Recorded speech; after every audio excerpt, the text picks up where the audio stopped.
And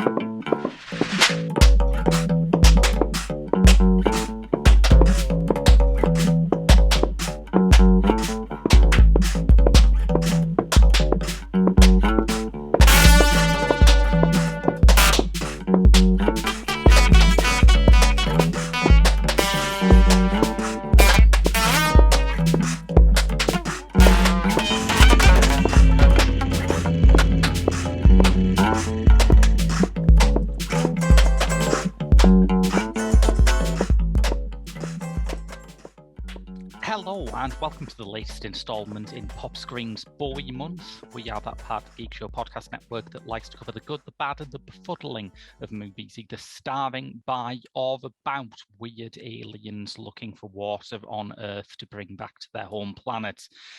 No, the podcast covers such a broad range of musical and cinematic genres, from country and western to hip-hop, from documentaries to science fiction. I'm your host, Graham Williamson. I'm a film critic for The Geek Show and for Horrified.com, the British horror website. I've been joined this week by Rob Simpson. Hey, yo.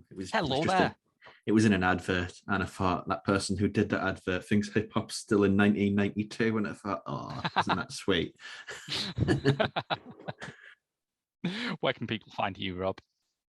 Oh yeah, of course, miles away there. You can find me. I'm the host of Directors Uncut. You can find us on all good podcast providers, and it's also this very podcast sister podcast. Indeed. It's never brother podcast, but yes, sister podcast.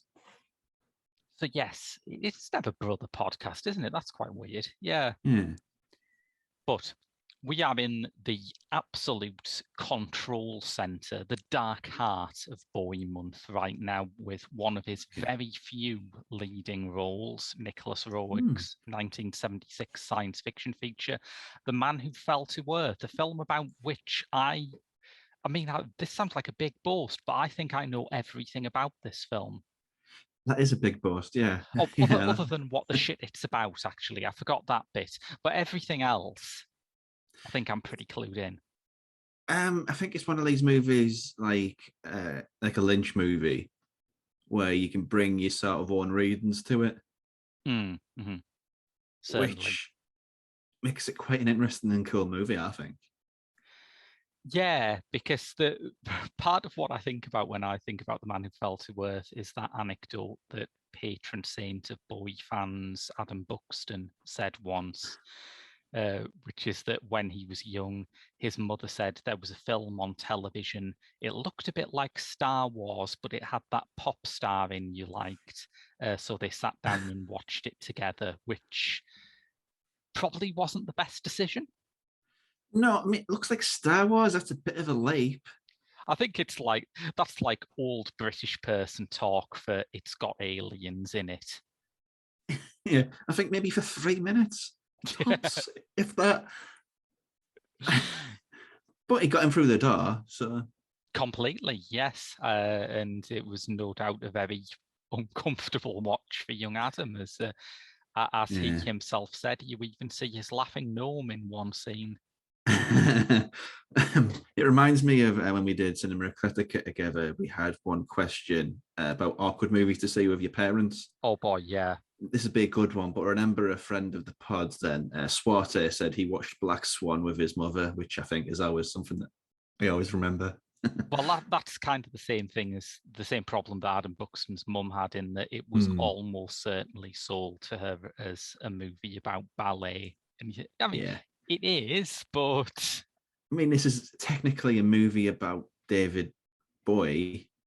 Yeah, technically. I mean, he could stretch this and say he's not actually acting; it's just him being himself. Yes, and I think Bowie himself said something similar. He said he was very aware that what was required of him was to go down on set and just be. That there were a lot of parallels between Thomas Jerome Newton and where he was at in the mid-70s. Yeah, which makes it interesting, I think. I mean, you could make an accusation of certain actors where, I know, Jack Nicholson, for example, he's always just Jack Nicholson. But with a person who is as enigmatic as David Bowie, to just be David Bowie, that is not an insult whatsoever. Yeah, you always have to put, like, anytime you talk about Bowie as a person, you always have to put like scare quotes around that, because part of the reason why he famously had so many alter egos was because he was a very private guy, and he was Makes a very sense. private guy towards the end of his life, certainly, where he Yes. lived essentially incognito in New York. He had this famous trick for remaining anonymous in New York involving a newspaper. I don't know if you've heard it. I might have, but it's not sounding familiar so far. If he was on public transport, he used to carry with him a Greek language newspaper. He didn't read Greek at all. He could never speak it. But if he saw someone who seemed to be thinking, is that David Bowie? He'd open the paper and make them think, oh no, it's just some old Greek bloke, isn't it? Yeah, that's very good. It's a very good story. But The Man Who Fell to Earth, I mean, for such a complex film, it has a fairly straightforward plot line, doesn't it? Yeah, I mean, the title says it all, really. An alien falls to Earth, and he just wants to make as much money as possible to go back home and bring his kids back, and his parent and his mother and his wife back with him. That's it. Yeah. That's all there is. That's all there is. There is a book by Walter Tevis that it's based on. Tevis is now probably most famous for writing the original novel that Netflix made the series The Queen's Gambit out of. But at the time, he was most famous for writing The Hustler, which was turned into a very successful film starring Paul Newman. The Man Who Fell to Earth was his second book, and he always said it was very autobiographical, that after he became famous, he just felt like an alien and he could not go back to any part of his everyday life again. Yeah, it is a very thinly veiled analogy, isn't it? Definitely. As far as this, and it works especially well with David Bowie.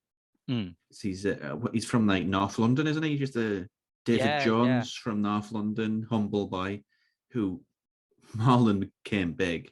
And you could make the debate that this movie is just sort of a longing of him wanting to spend more time with his family, but the pressures of huge success made it impossible. So in that metaphor, little alien is Duncan Jones. Oh, I like that. Yeah. That's good. Yes. And let me see if I can put this further. The alien wife obviously has to be Angie Bowie, and Mary Lou is Mick Jagger. I don't know. I'm stretching it, this one. It works. He did a few songs with Mick Jagger. They're never his best songs, but he did a few. No. But yeah, around the time that he was making this, he was in a bad way. His cocaine addiction was at its worst. His marriage to Angie was breaking up. I mean, the thing that most astonished me, and you'll understand why this is astonishing if you've seen the movie, listeners, is that before he made the film, they had to put him on a special diet to add some weight to his figure. Yeah, he's frighteningly skinny in this. And you look at it and you think, hang on, that's him after they had him eating ice cream? What the hell did he look like before? There's a scene in it which, when you give it that context, it's horrible, but within the context of the movie, it's kind of silly. I can't remember what kicks it off, but Dave Bowie has a bit of a to do in a lift, I think. Yeah. And passes out, blood coming out of his nose. And Mary Lou picks him up and carries him to his hotel room and puts him down in his bed. And it's such a bizarre image. But when you put that context to it, it's really tragic. Yeah, you imagine, I'd never thought about it before, but maybe it wasn't difficult to get David Bowie to have a nosebleed at that point. No. I mean, that's the height of his fame, isn't it, really? Mid-70s. Yeah, absolutely. I mean, not on a worldwide scale. He was only starting to crack America, but in British terms, he was a national obsession. Yeah. I mean, you don't to be that sort of stature, that young. there's not many people that he's really got as peers. Maybe the Beatles, Queen, maybe, and that's about it. It's interesting, yeah, because one of the strange things about Bowie is that the mystery of him became as much an obsession as the music in those early days. You know, when the Beatles became famous, part of their appeal early on was that they seemed like normal, relatable, likable Liverpool lads. Yes. Whereas with Bowie, there's always this sense in the coverage at the time is, you know, who is this guy? Is he straight? Is he gay? Is he a man? Is he a woman? Is he actually an alien? Yeah, yeah. And I understand that entirely, you know. I mean, especially when you borrow it with the movie and its subtext, he just wants to live his own life and you can't live it if they've got people outside your front door asking who these people are in your life. And there's no separation really. It's maybe a self-defense mechanism. Yeah, yeah.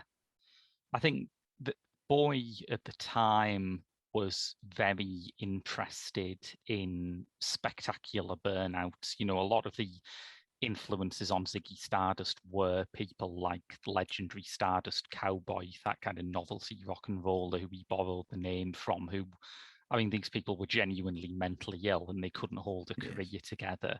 And I think you can always view things like Ziggy Stardust and this film as his kind of cautionary tales to himself, his way of thinking. But if I push this too far, I'm going to become this, aren't I? Yeah, I mean, as far as pop stars who crash and burn, that's a very rare trait, that sort of self-awareness. Yeah, yeah. I mean, I think would he been older at that point to be part of Club 28? 27. Yeah, that's a 27. good question. So maybe he saw that, you know, and there's a trend there, and maybe that frightened him. So I don't know. It's maybe, hypothetical. yeah. Yeah.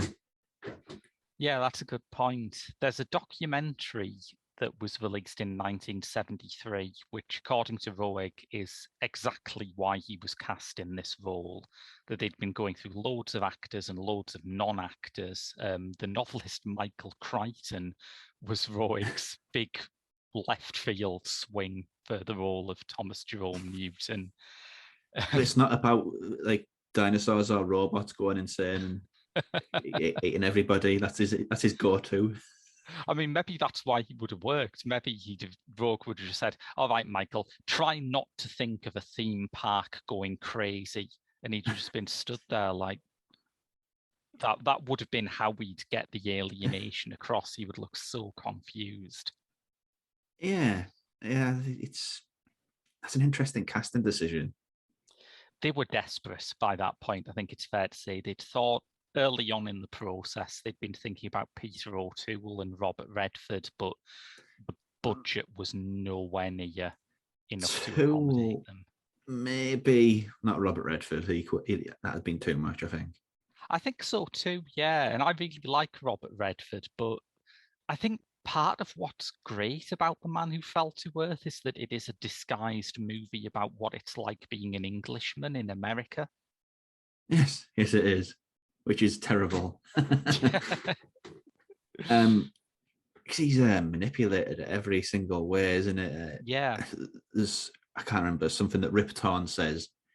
So, oh, you're an Englishman. Oh, well, at least it's better than what does he say? What's he compare him to? I can't remember, but is it a Russian? I can't remember. Russian or German, something like that. Yeah. It's nice to know where we stood in the world at that point in time. Yes. Oh man, Rip Torn in this movie. Rip Torn is incredible in this movie, I think. Oh, it took me a while to recognize him because, you know, for what I've experienced of him, he's been an older man and bald. Yeah. But here he's young and virile. And it's sort of very virile, by the way. Oh boy, yeah. It's funny, isn't it? Everyone always says the sex scene in the movie Rogue made before this, Don't Look Now, always gets all that speculation about is it real or is it not? And I never quite got that. Donald Sutherland famously said it's very hard to get sexually aroused when you've got a camera behind you with someone barking orders at you. Yeah. It's even harder now with all of the lights and like twice as much crew, but yeah, sure. Yeah. But I was always surprised that never happened with The Man Who Fell to Earth, because the sex scenes in this movie are genuinely extraordinary, aren't they? They're feral. Well, and there's not just that as well. It's the way they're edited. I mean, that's the one thing you'll always say about Nick Roeg. Probably some of the greatest editing in cinema history, I'll go as far as to say. But it's got one of these sex scenes of Ripton sleeping with an 18-year-old, basically. I think that's what they say. Yes, yeah. And it cuts it across with, I think Bowie's sort of been befuddled by TV, and he's just watching TV and he's like, what is this? Look all over his face. And the cut to and from the two of the scenes. Wild decision. We should take a pit stop to talk a bit about Roeg, because he is such, I mean, there's a lot of talented people involved in this film, and we're here for Bowie, but Roeg is such a huge part of why this film is as good as it is. Oh, yeah. I mean, it's not his first time working with a pop star either. His debut with Donald Cammell was with Mick Jagger, funnily enough. Indeed, yes. Yeah. That's a striking film, if ever there was one. And that is kind of an interesting one, because in many ways, Bowie and Jagger were the opposite when it came to acting. You know, Jagger hadn't had any acting training, and in most of his screen roles, you can tell, I think. Yeah. But he's all right in performance, I think. He's great in performance, yeah. Roeg and Cammell knew exactly what to do with him in that movie, but it was one of those things that you do get with pop stars, where they have one great role in them, and that was it. But Bowie had trained in acting, and I don't know if Roeg knew that when he made the film. I mean, it's quite lucky. I don't think he's a great director of actors, honestly, Nick Roeg, but he's had an immeasurably good run with like big name actors. Eureka, there's another one I think he did. Oh, Gene Hackman. That's an interesting role. The thing that I remember about that is there's a death scene, which is basically like Andy Warhol-esque art. It's wild. And that's the vibe of Roeg, isn't it? He does mainstream films in a very sort of countercultural way.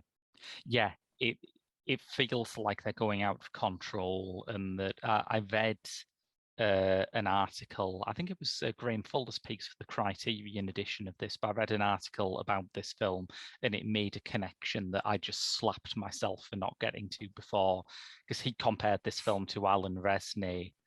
And I thought, oh, yeah, obviously, when you look at the start of Hiroshima Mon Amour, yeah, that's prototype Nick Roeg. That's what, he's drawing from. That's what he's inspired by.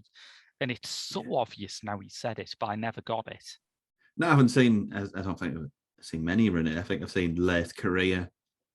Late Korea. I mean, Late Korea stuff for a lot of the French New Wave guys is often a bit dicey, but yes. It was like, I think I can't remember the name of it. It was like a soap opera, a staged soap opera. It was weird.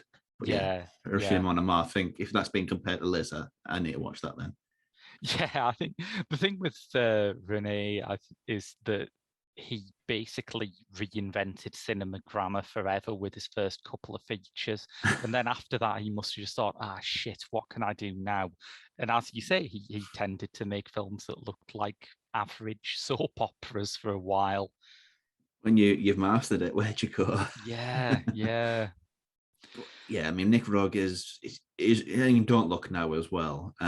I do think that's like sort of top 10 horror movies of all time. Not in a sort of taste sense, just in the craft of it. Yeah. There's very, very few horror movies as well made as that. Yeah, I completely agree. And Don't Look Now was another great example of how this sort of editing, which could just be sort of tricksy it could just be gimmicky in someone else's hands, really enriches it. Like the part of the power of that opening sequence, the death of the daughter in Don't Look Now, is that it's being intercut with the parents doing ordinary, banal things with no idea of what's about to happen to them. Oh, and it hits hard. It hits very, very hard. Yeah. Would you say Don't Look Now's your favourite Rogue? I haven't seen. I mean, outside of this, I've not seen a Rogue in a while. I mean, I didn't really particularly get on with this first time, but I think I was younger then, and now I kind of get what it's going for a little bit more. So I need to revisit a few, I think. Yeah, I think Don't Look Now was very near the top for me. Don't Look Now's great. For a long time, Walkabout was my favourite because Walkabout just... He's one of those directors where I understand why people find his work a bit clever and impersonal, but I think if you're on his wavelength, the films are very emotional, and I think Walkabout is very emotional. But now I've rewatched this, I think this is my favourite Rogue. I think it's this now. You can't really miss. I mean, he's got like 3 all-timers. Yeah. This performance, Don't Look Now, Walkabout. Eureka's pretty good. Bad Timing I haven't seen, but that has a lot of fans. That's the Art Garfunkel one, isn't it? Yeah, another pop screen contender, actually. Yeah. That's a weird choice. But yeah, he's just an artisan, really. I know it's a pompous phrase that people use to charge like twice as much for a slice of bread. But, his directing, I don't think... maybe he was born in the wrong country at the wrong time, but I don't feel like he was ever understood. And this is probably another one of those. It got a cult reputation because not many people... It wasn't popular besides it having Bowie in it. Yeah, there was definitely that aspect to it. The British were fairly baffled by it, and the Americans had the misfortune of getting a version of it, which cut about 20 minutes, which I see why you'd look at The Man Who Fell to Earth and think, there's a lot you could cut here, but in reality, there isn't. And it's particularly strange because even though this was the Let It All Hang Out 70s, most of what was cut was the sex scenes. Wow. Okay. Yeah. I mean, it's basically just removing a lot of Rip Torn's role there. Yeah, essentially. Yeah. Rip Torn he'd been a sort of reliable character actor, mostly in things like cast of 80s films. Anything that was kind of New York and underground was what he was doing. But he had this very notorious role in Maidstone, a film directed by the novelist Norman Mailer. Are you familiar with the famous Rip Torn scene in this? I might know it by reputation rather than name. There is a scene in Maidstone, which, like all of Mailer's films, was semi-improvised, and like all of Mailer's films, is basically unwatchable, where Torn's character attacks Mailer with a hammer, and that scene was achieved by Rip Torn going up behind Norman Mailer and smashing him on the head with a hammer. It was not scripted, it was not planned, and if any young impressionable children are listening to this podcast, that's what you do when you see Norman Mailer. Yeah. I mean, I actually like some of Norman Mailer's books, but he was an unholy prick of a man, and I think seeing Rip Torn try to murder him with a hammer, if anything, increases my appreciation for Rip Torn. Well, yeah, I mean, it's certainly a different aspect of him. It's like when you find out that Brian De Palma was an experimental punk director in the 1960s, and you think, what? No, that's not right. Yeah. There's some stuff near the end of this film because the action takes place over a very long time, and throughout the whole of that long time, Bowie's character, Thomas Jerome Newton, looks like David Bowie in the mid-70s because he's an alien. He doesn't age at the same rate. But all of the human characters in the film do. And there's a scene where Rip Torn is made up as an older version of his character. And it is uncanny, isn't it? It looks so much like Rip Torn actually did when he was an old man. I mean, it's amazing makeup as well, because the one the movie I always think about when I think of actors being aged up is J. Edgar, when they turned Leonardo DiCaprio into a Muppet, apparently. Yes. But this, Yeah, you put the real elder Ripton and him here, and besides the lack of hair, I think they're indistinguishable. I don't understand how it works so well because this was not a massive budget film, and as you say, for a lot, it's only quite recently I think that old age makeup has stopped looking shit. For a while, it was Well, just always the worst bit of a film. yeah, as long as they do it as makeup and not, we just go on to basically more cap some guy with like some weird tech Well, and they do have, that for the other way, don't they? They do that when they need an old actor to look young, and yeah, that's I was thinking of Star sometimes. Wars actually. Peter Oh, Cushing, oh yeah, yeah. that was bizarre. I thought Yeah, that was really ugly, that, because it was basically saying the great bit of a Peter Cushing performance is what he looked like, and everything else we can just get anyone in, really, can't yeah. we? It's very ugly side of Hollywood.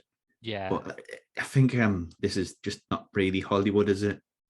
No, definitely not. It was a British and American co-production, and like a lot of British films in the 70s, it involves a lot of really frantic deals to try and get the budget up. And I'm sure a lot of people were very happy to have Bowie in because he was an international name who also Yeah. hadn't really had a big role in a film before. So he would work for not much more than scale. I mean, outside of him, at the time, the cast is very nondescript, really. There's no names, no named actors. There's few names as actors.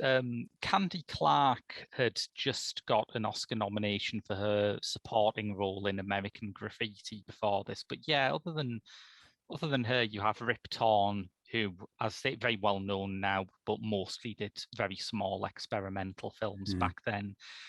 Buck Henry is an interesting one who plays Farnsworth, the stock market guy with the huge I glasses. mean, the name just throws me. I'm sorry, but it just does. I know exactly what you mean. Yeah. They're Yeah, both but I mean, referencing the same thing, though. Inventor of television, Philo Farnsworth. really, Yeah. okay, that's kind of cool. Yeah. Yeah, and as an effects piece, I mean, you think of sci-fi, yeah, either era. I guess there wasn't as many big budget sci-fis then. We're sort of on the precipice, I think, of Star Wars. Yeah. This Um, is just like a year or two before Star Wars. but you still think of sci-fi as spectacle, Hmm. and there's not much really on that level. You get a few bits in a sort of a prototype spaceship, Yeah. and some bits in the desert with some sort of toast train made out of Yes. meat. It's just a weird creative decision. Yes. Yeah. Roeg's rationale for it all was that he'd seen 2001 and he thought, oh, that's the last effects film. You can't make things that are more realistic than that. So he Yeah, decided that if he was ever going to do science fiction, he had to go the complete opposite way. Obviously, quite as I say, absurd. Star Wars was coming out soon, so commercially he may have backed the wrong train there. But Well, it was a sort of a bolt out of the blue Star Wars. It can't be held against him there. yeah, yeah. But I think it still feels like a route not taken in science fiction cinema. You can look at some things that came after and say that's got a similar kind of mix of human drama and big sci-fi concepts. You could look at something like Under the Skin, I think is Yeah. very akin in a lot of ways to The Man Who Fell to Earth, but not much. No, I mean, there's lots of directors who you could make a claim for being inspired by this. I do think maybe Cronenberg took some Mm, delight from this, not in a sort of sense of Cronenberg being a director of grotesqueries. His stories are about humans in horrible situations, really horrible, mm. heightened situations. And what is The Man Who Fell to Earth if not that? Yeah, absolutely. And I think Cronenberg, particularly when you look at some of the more horror-based stuff like Rabid or The Fly, shares that belief that science fiction at its best isn't about, what happens when there's a planet where the mushrooms have taken over and dolphins are their slaves. The best science fiction is, what if we made one weird thing and put it in the world of today? Yeah, and he understands the tragedy of these stories as well. Yeah, I do certainly think. in The Fly. Yeah, The Oh Fly is a yeah, very sad film. I think this is too. Honestly, the way that the story unfolds, it's not particularly a positive ending for anybody, really. No, no. Yeah, it carries a great emotional weight, and I can understand people being alienated by some of the stranger creative decisions and missing that, but I think it is definitely there. Yeah, yeah. I mean, it has time skips, effectively. It has some time skips that are almost satirical. I love when Bowie's first got to know Mary Lou, the Candy Clark character, and then it just cuts to this ridiculous thing of them happily married, and she's ironing and getting him a drink, and he's watching the TV. And it's like an old sitcom about a married couple, but it's just happened in one cut. Yeah, and it talks about a strained relationship, and when did that happen? This is very Yeah, erratic in the way it jumps about, but I guess that's just the nature of the beast, really. It's talking about people who live in different wavelengths. yeah, that's very true. And I think one of the ways in which this is the ultimate Rogue movie is that the time scale of it allows him to paint on such a bigger canvas. Like, I can't remember how much time passes in Don't Look Now. I mean, I suppose that's Rogue. It could be like years, or it could be a weekend, and you're never quite sure. But this Yeah. this is definitely something where decades pass, and he gets to show how he can represent that. To be honest, Rogue has a habit of casting like ageless leading men. Uh, Yes, he does. Bowie, ageless. Donald Sutherland was ageless until he wasn't. Yeah, And yeah. he just has a great habit of picking these character actors, or actors, I should say. Mm. No, he definitely does. I always think, although this isn't the best example of it, maybe, but I always think the women in his films are superb. I think he casts very sort of intelligent, independent, kind of aggressive female leads, really top quality people like Teresa Russell and Julie Christie and Amanda Donohoe. Complicated roles as well, and not just Definitely. there to pass the Bechdel test. I think is the thing that these characters need to do. Well, for a lot of 70s films, it wouldn't even do that. I mean, you watch when you were watching a sexually explicit film made in the 1970s, you do not expect there to be much curiosity about the female leads in a life, but in Rogue's films, there always is that, I think. Yeah, she's a very complicated and mysterious character. I think she starts off as she works at a hotel, Mm. um, and then she's just kind of an enigma after that.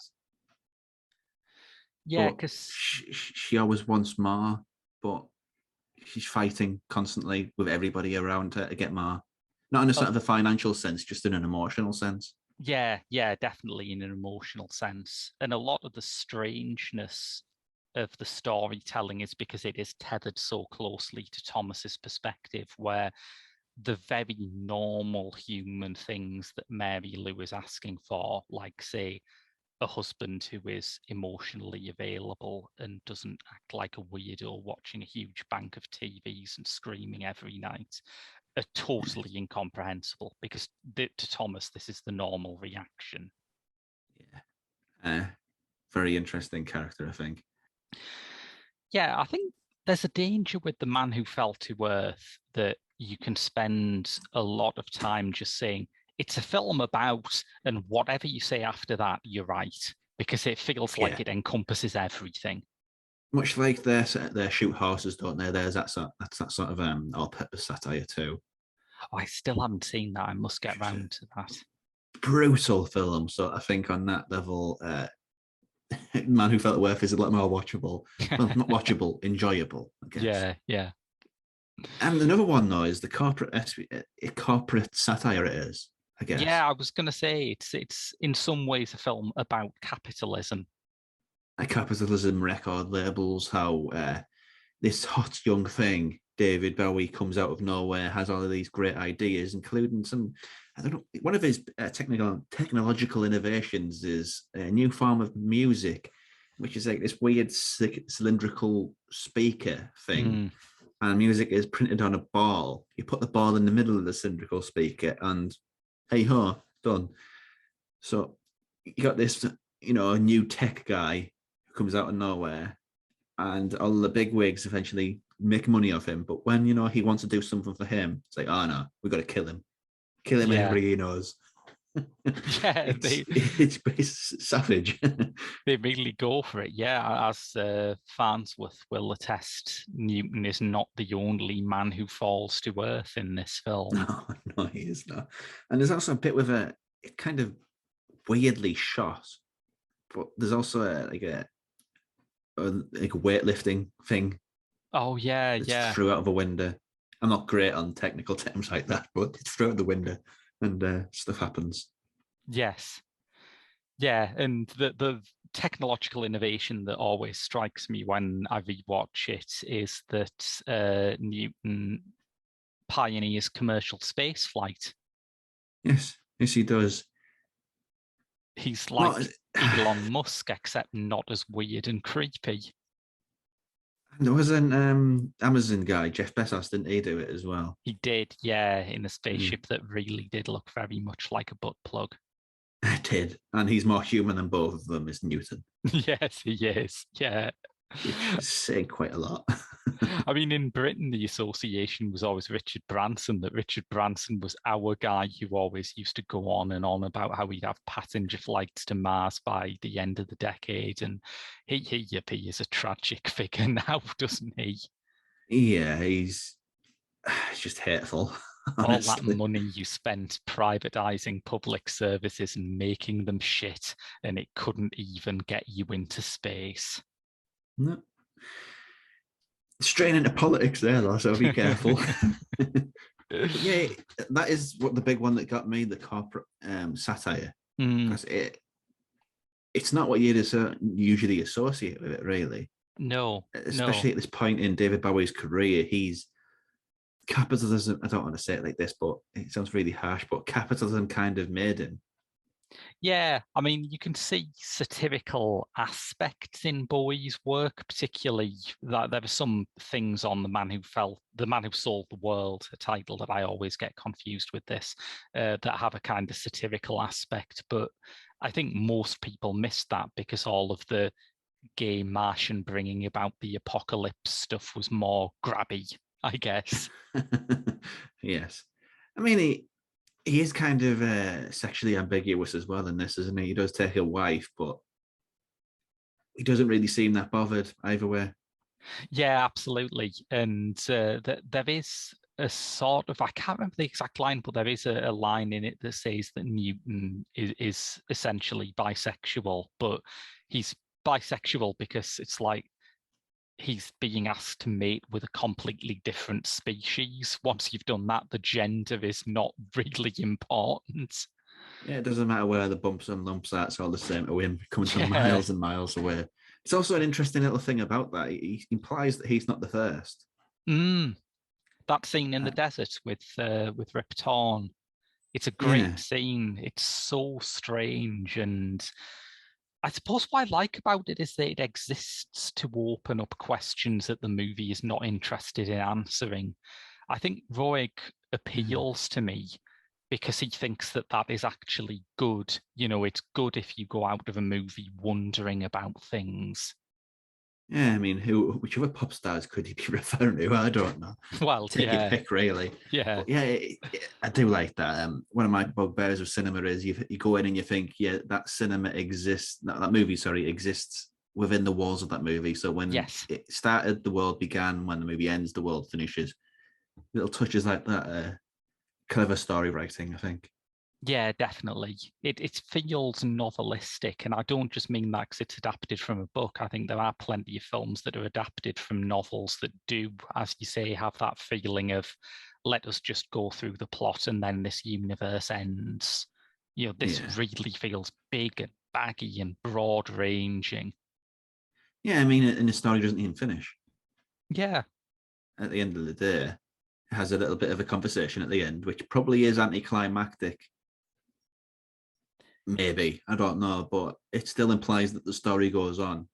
Yeah, and in some ways it comes to the only end that it can, that Newton's decline is pretty irreversible by that point. So it's like, well, what do you want? Do you want him to bring down an army of other aliens and invade the Earth? Because I don't think that's the way this story's going.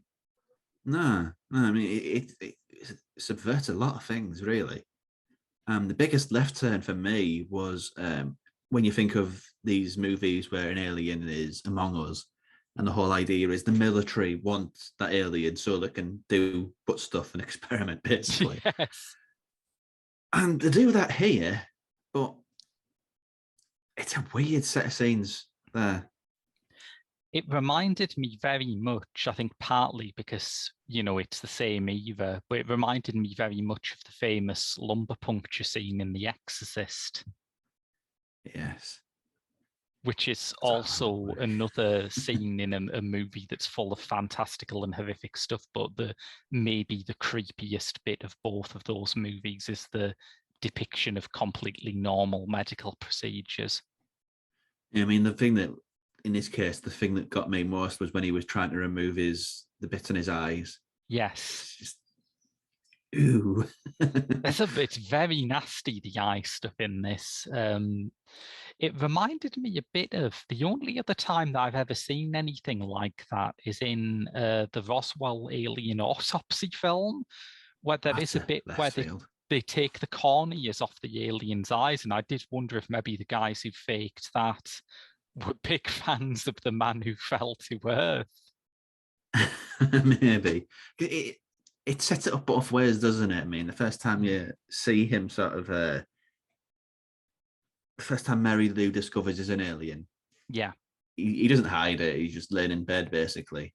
Mm. But after that, there's a scene where he dresses as human, and he puts the sort of I don't know how you describe them. They're not contacts. They're sort of more fleshy Yeah. over his It's eyes. like a prosthesis, isn't it? A kind of prosthetic. Yeah, a fleshy prosthetic. I'm It's just very very, gross. very, squeamish with eyes Yeah. anyway.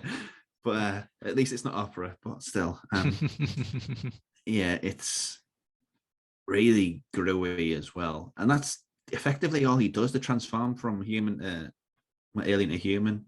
Do that with his eyes. Put a wig on. That's about it. Yeah. And you wonder if that's part of the satire too, that the world is such an alienating place that even an actual alien has no trouble blending in. Yeah, maybe I could go with that. I mean, it also saves massively on the effects budget. I'm sure that's part of it Yes. as well. Well, yeah, yeah. It can't everything be well. Everything can't be the blob, can it? That'd be a bit of a weird transition. No, no. There's a moment towards the end of the film that I really love that it just reminded me when you were talking about the sense of closure, but when Rip Torn is walking through that record shop, Yeah, that was lovely, actually. the yeah, because what we're referring to, listeners, is in the background there are several prominently displayed copies of what was then Bowie's last album, Young Americans. Well, it's generally the vibe of the record shop as well. I mean, even in our Yeah, base level, it's just lovely places. it's true. Yeah, yeah. You haven't seen Licorice Pizza yet, have you? Not yet, no.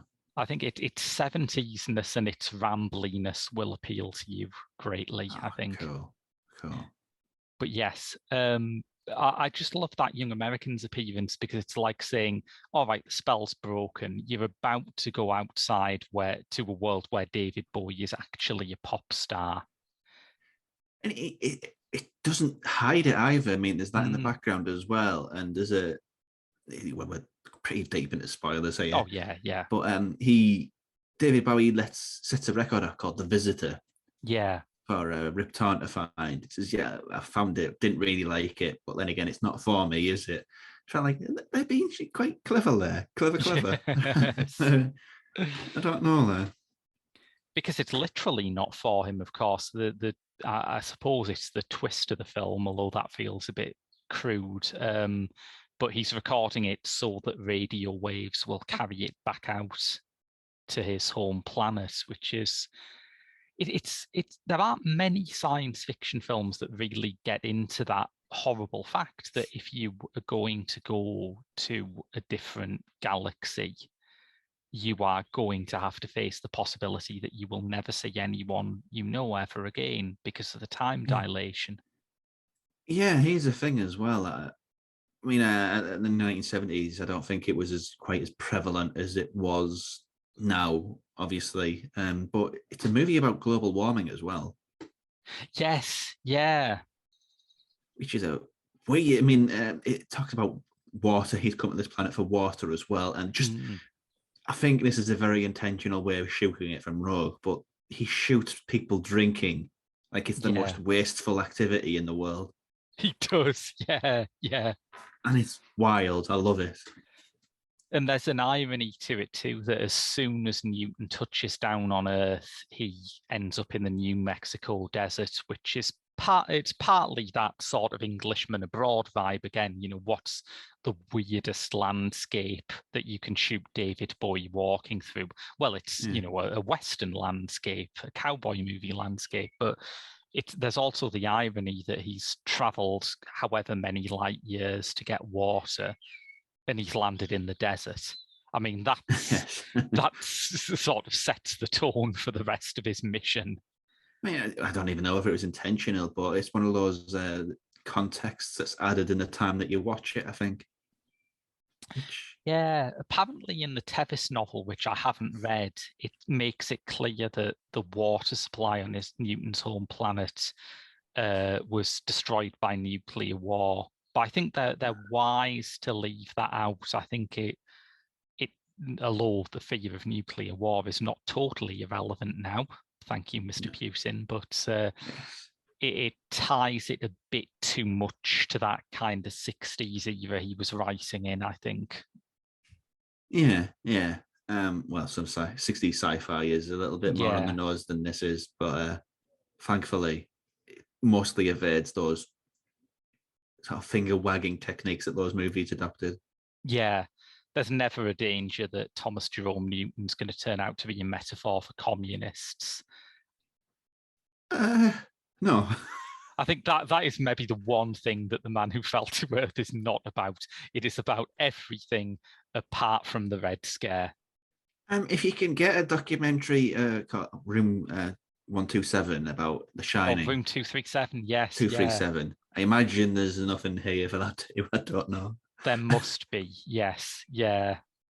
You watch it and you feel like the inhabitants of Bowie's planet must feel when they're deciphering these radio signals. It does, particularly now, feel like it just comes from outer space. Films aren't constructed like this anymore. Films don't move like this anymore. And it's wonderful, really. I mean, you know, the new Hollywood is the term they use to sort of group all of this stuff together, but none of the movies really felt the same. They all had a sense of, I guess the easiest way to describe it is a sense of danger about them. Yeah, I think so. Yeah. Well, they could tell general stories that people could relate to, but they used artistic and left field and outsider art techniques, like I said earlier, which if this movie was made now, I don't think there'd be anything really in common between the Roeg version. Well, they have made a TV series based off it, which I haven't watched, but I'm sort of pleased that it's trying to continue rather than retell the story, which is, I mean, my nightmare version of a TV version of The Man Who Fell to Earth is just some dickhead watches it and goes, we haven't seen all of the stock market transactions that made Newton rich. We could have a subplot with one of the board at his company don't like him and are trying to force him out. It's just, I figured it would just be that shit. Apparently it's not. Well, he just, the whole point of the movie anyway, is just this bolt out of the blue. Yeah. That's it. People aren't ready for him. Yeah. And he's not really ready for them either. And I don't think people were really ready for The Man Who Fell to Earth, that even in, as you say, this remarkable period of creativity and experimentation in Hollywood films, people still looked at this and said, what the fuck? It's kind of just Roeg through and through, though, really, isn't it? Yeah. I don't think, the horror crowd has adopted Don't Look Now, but still, it's a weird movie too. It is, yeah. Walkabout, same, I reckon. Yeah. I tried to, I've had his autobiography, The World is Ever Changing, for a while, and I tried to dip into it to do some research for this, but it's not really a book that you can use to dip into for research because, and this is obvious once I realised it, it is told in a non-linear fashion. So, of course. Of course. So anyone hoping to just open it and say, all right, where's the chapter on The Man Who Fell to Earth? Sorry, there isn't one. Yeah, so it's kind of like Fear and Loathing in Las Vegas. That book is a wild, weird, uncontainable beast of a book.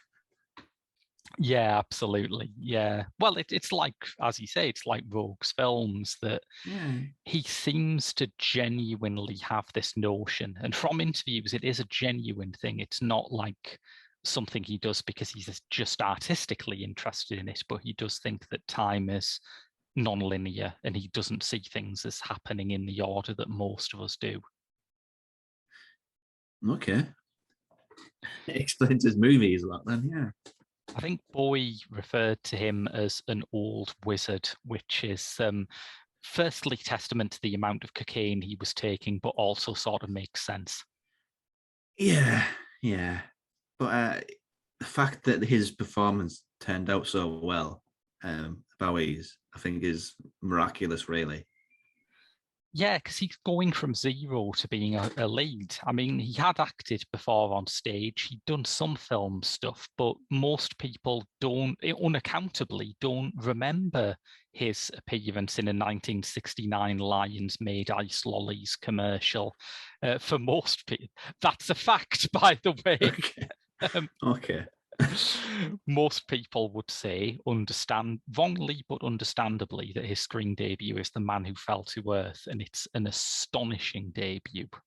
Oh yeah, I mean, even sort of a career pathwise, this is the sort of thing that a musician does when they've burnt out, absolutely burnt out, and they do something new. And I think it speaks to sort of the chameleon that Bowie was, really, that when he burnt out, he just tried something new, even musically. He is the metaphor for people who reinvent themselves. Like, not to change the subject too much, but Chris Jericho is referred to as David Bowie of wrestling because he's constantly reinventing himself. I did not know that. He's just shorthand for people who are chameleons, really. Yeah, absolutely. Yeah. And one of the interesting things about rewatching The Man Who Fell to Earth as part of a run of Bowie-related films is that thing I alluded to at the beginning, which is that it's one of the very few lead roles he did. And I understand why, because like I say, he just released Young Americans, which was his first big album in the US.